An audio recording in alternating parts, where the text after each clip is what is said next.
Assalamualaikum warahmatullahi wabarakatuh. Perkenalkan kami dari kelompok 12 yang beranggotakan saya sendiri Siti Aisyah dan teman saya Nur Hidayatus Solihah. Di sini kami akan sedikit menjelaskan materi tentang pemikiran pendidikan Islam dalam lingkungan organisasi masyarakat Nahdlatul Ulama atau NU. Pengertian Nahdlatul Ulama. Nahdlatul Ulama merupakan organisasi Islam yang didirikan oleh Kiai Haji Hasyim Asy'ari pada tahun 1926. Nahdlatul Ulama atau biasa disingkat dengan sebutan NU merupakan organisasi yang menganut paham Ahlus Sunnah wal Jamaah. Ahlus Sunnah wal Jamaah atau biasa disingkat dengan sebutan Aswaja, yaitu golongan orang-orang yang memahami, menghayati, dan mengamalkan ajaran Islam menggunakan pendekatan mazhab. Ciri khas Aswaja sendiri yaitu bersumber dari Al-Quran, hadis, ijma, dan qiyas. Tujuan utama didirikannya Nahdlatul Ulama yaitu untuk memelihara dan mengamalkan ajaran-ajaran Islam yang menganut paham Ahlus Sunnah wal Jamaah dan berpolakan 4 mazhab, yakni mazhab Syafi'i, mazhab Hambali, mazhab Maliki, dan mazhab Hanafi.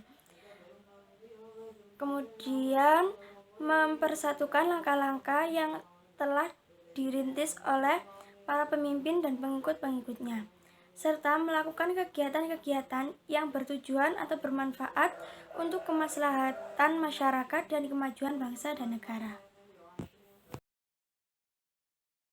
Untuk materi yang kedua yaitu sejarah Nahdlatul Ulama.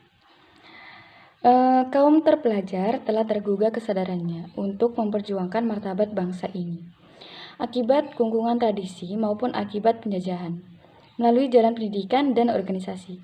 Gerakan tersebut dikenal dengan Kebangkitan Nasional yang muncul di tahun 1908. Merespon kebangkitan nasional tersebut, pada tahun 1916 terbentuk Nahdlatul Wathon. Kemudian pada tahun 1918 didirikan Taswirul Afkar sebagai wahana pendidikan sosial politik kaum dan keagamaan kaum santri. Dari situ kemudian didirikan Nahdlatul Tujar. Nah, dari berbagai macam komite dan organisasi yang muncul tersebut, maka setelah itu dirasa perlu untuk membentuk organisasi yang lebih sistematis untuk mengantisipasi perkembangan zaman. Setelah berkoordinasi dengan berbagai kiai, akhirnya muncul kesepakatan dari para ulama atau kiai pesantren untuk membentuk organisasi yang bernama Nahdlatul Ulama, yang berarti kebangkitan ulama. Pada 16 Rejab 1344 Hijriah atau 31 Januari 1926 di kota Surabaya. Ada banyak faktor yang melatar belakangi berdirinya NU. Di antara faktor tersebut adalah perkembangan dan pembaharuan pemikiran Islam yang menghendaki pelarangan segala bentuk amaliyah kaum Sunni. Bagi para kiai pesantren, pembaharuan pemikiran keagamaan sejatinya tetap merupakan suatu keniscayaan. Namun, tetap tidak dengan meninggalkan tradisi keilmuan para ulama terdahulu yang masih relevan. Untuk itu, Jam'iyah Nahdlatul Ulama cukup mendesak untuk segera didirikan. Konsep pendidikan Nahdlatul Ulama.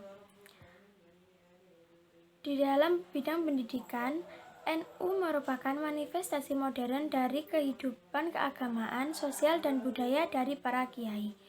Organisasi NU juga mulai mendirikan lembaga-lembaga pendidikan yang berdampingan dengan pesantren. Lembaga-lembaga pendidikan ini biasa disebut dengan Ma'arif NU. Ma'arif NU berfungsi sebagai pelaksana kebijakan NU di bidang pendidikan dan pengajaran, baik secara formal maupun non-formal selain pesantren. Bidang pendidikan Nahdlatul Ulama didasari oleh 3 aspek. Yang pertama, tauhid mengikuti aliran Asy'ari dan Maturidi. Dan yang kedua, fikih harus menganut salah satu dari 4 mazhab, di antaranya mazhab Hanafi, Syafi'i, Hambali, dan Maliki. Dan yang ketiga, tasawuf mengikuti Junaidi Al-Baghdadi dan Al-Ghazali.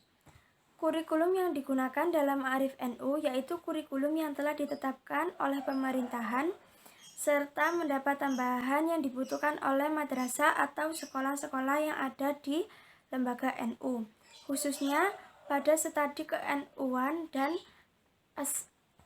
Ahlussunnah wal Jamaah atau biasa disebut dengan Aswaja.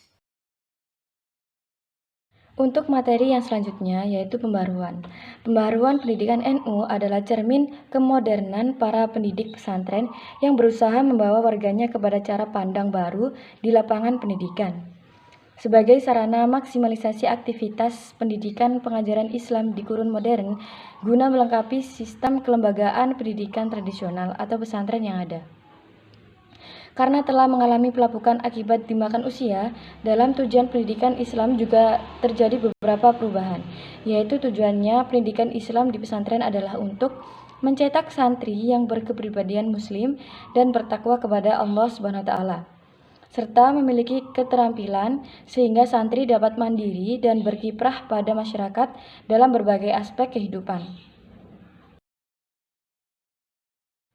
Nah, pada kegiatan ini dilakukan pembaharuan di berbagai aspek, seperti yang pertama yaitu aspek sistem pendidikan. Pendidikan pada pesantren dinilai kurang efektif seiring dengan perkembangan zaman pada masa itu.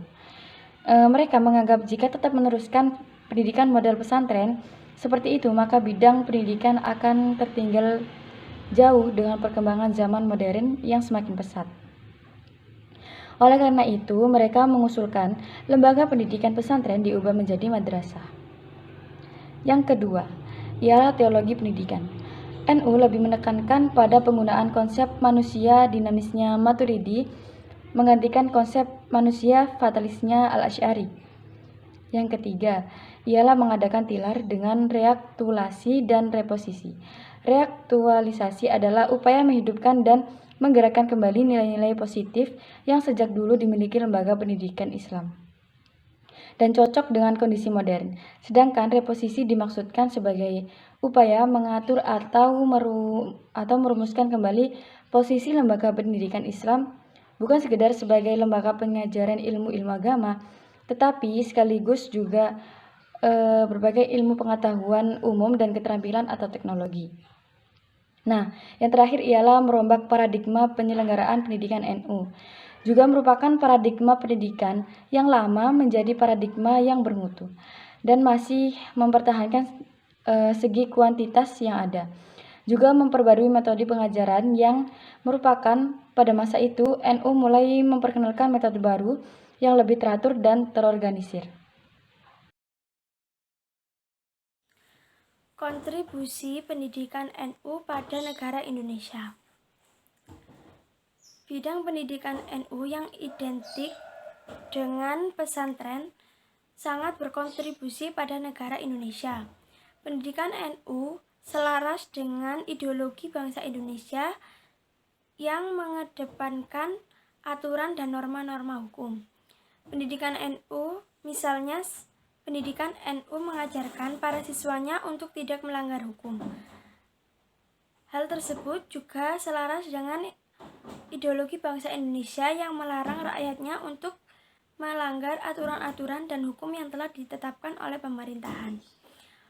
Bidang pendidikan NU juga banyak melahirkan tokoh-tokoh yang memiliki pengaruh besar pada kemerdekaan Indonesia, seperti Kiai Haji Wahid Hasyim, Kiai Haji Hasyim Asy'ari, Ki Hadi Baguskusumo, hingga Abdurrahman Wahid atau biasa disebut dengan Gus Dur. Tidak hanya aspek-aspek di atas, pendidikan NU juga sangat berkontribusi pada perjuangan kemerdekaan Indonesia, seperti banyak sekali gerakan-gerakan yang dilakukan oleh anggota NU, misalnya memerangi orang-orang Belanda, bergotong royong, dan hal-hal yang bermanfaat lainnya. Jadi dapat disimpulkan bahwa pendidikan NU sangat berkontribusi pada negara Indonesia lewat gerakan-gerakan yang dilakukan oleh para pemimpin dan anggota-anggotanya. Nah, berikut adalah kesimpulan dan sebagai penutup dari bahasan kita kali ini. Bahwa Nahdlatul Ulama merupakan organisasi Islam yang didirikan oleh Kiai Haji Hasyim Asy'ari yang menganut paham Ahlussunnah wal Jamaah. Dan ada banyak faktor yang melatar belakangi berdirinya NU. Di antara faktor tersebut adalah perkembangan dan pembaharuan pemikiran Islam yang menghendaki pelarangan sebagai bentuk amaliyah kaum Sunni. Organisasi NU juga melakukan pembaharuan di berbagai aspek guna mencapai tujuan yang telah disepakati. Pembaruan pendidikan NU adalah cermin kemodernan para pendidik pesantren yang berusaha membawa warganya kepada cara pandang baru di lapangan pendidikan. Peran pendidikan Islam NU juga sangat berpengaruh pada proses memperjuangkan kemerdekaan Indonesia. Banyak sekali gerakan-gerakan yang dilakukan oleh anggota organisasi masyarakat NU. Nah, itu saja yang dapat kami sampaikan. Sekian dari kami. Wassalamualaikum warahmatullahi wabarakatuh.